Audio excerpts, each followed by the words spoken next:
The first time that I stepped onto Belmont's campus, I was a very different woman than I am today. I didn't believe in God, and if you asked me on a day that I felt particularly feisty, I would have told you that I was an atheist. At that time, atheist was just a word I used to hide the fact that I was hurting, but I did not know it then. I'd packed up and taken a lot of things to college with me my freshman year, most of which were the intangible kind of baggage. The first few months at Belmont were challenging for me. It was a new state and climate, a new set of friends.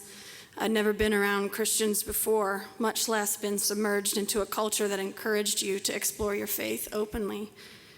Belmont made me start asking difficult questions of myself and the universe. Whether it was in a common conversation or class discussions about social structures and morality, Belmont's environment engaged me in conversations of faith and faithlessness for the first time. I argued with friends frequently. I was aggressive in pointing out the illogical basis of a faith that could not be proven real, especially in my freshman year comp class.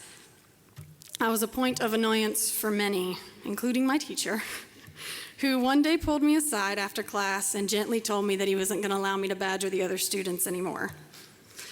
He didn't tell me that what I believed was wrong, but instead he encouraged me to examine my motives until I could prove that what I believed was true.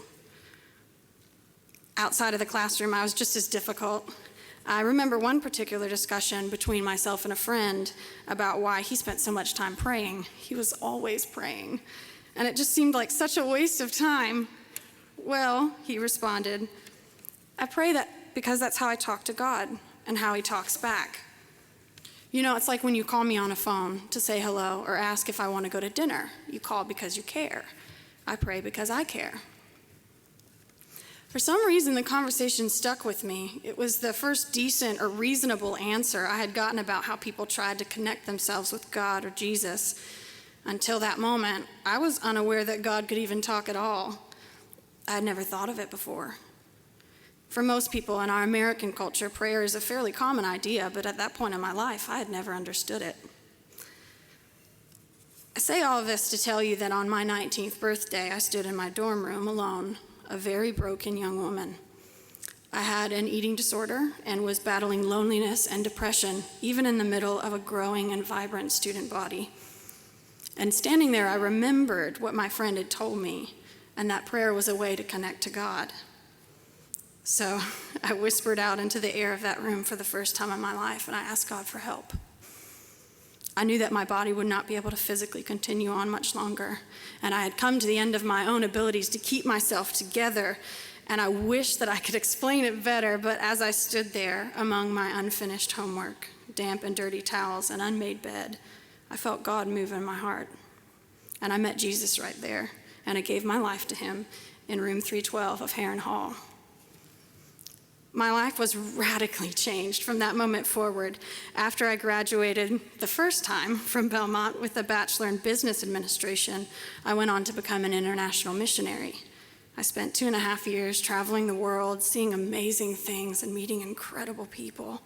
I helped plant churches, rehabilitate human trafficking victims, worked in orphanages. I saw the kingdom of God in over 17 nations, spoken in 23 languages, but each and every place shared the same love of Jesus Christ. In short, the world got a lot larger for me, and through that, God healed my heart and he restored my body. The second time that I stepped onto Belmont's campus was to complete my master's degree in writing. After traveling extensively and witnessing the miraculous as well as the mundane elements of Christianity in places as different as Malaysia, Haiti, Malawi, Moldova, I had a lot of stories to tell. And Belmont has been helping me to learn to write them well as a graduate student in English. And when I think about all the paths that my life could have taken, I am utterly floored. To come to Belmont a faithless and broken person, and somehow through my education and collision with the world, to be able to stand here today in front of you all at a worship and prayer service, speaking as a woman who passionately pursues Jesus with everything I have. God is a wonder, and he is still working miracles among us. Our life transformations just start with the encounter with Jesus. I'm grateful for Belmont. I'm grateful that it gave me the opportunity to be challenged by my friends and teachers into re-examining my ideas about life, eternity, and morality. I'm grateful that it saved and redirected my life into one of adventure. But mostly that I'm grateful that it has been a journey that we have all taken together. So congratulations, fellow graduates. Thank you to all of our friends and family who have supported us during this journey. And thank you, Belmont, for being an incredible place to grow and learn.